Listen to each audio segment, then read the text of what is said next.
Мен Бақытжан, біз Нұр-Сұлтан қаласының дәрігерлеріміз. Біз қазір қиын қыстау кезеңнен өтіп жатырмыз. Сіздерден көмек сұраймыз. Сіздер үйде болыңыздар. Мен Ақбота, дәрігер инфекционист.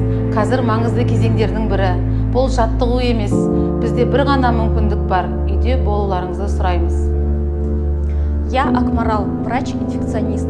Мы вместе должны побороть сложный период для нас. Помогите нам, пожалуйста, оставайтесь дома. Я Мерверт, врач-терапевт. Каждым днем число зараженных пациентов увеличивается.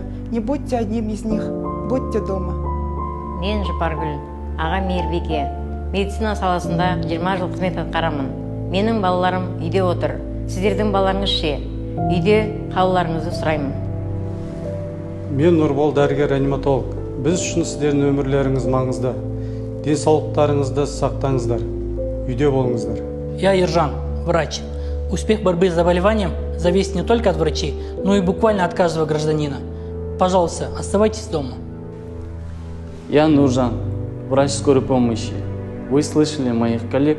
Сейчас трудный момент для каждого из нас.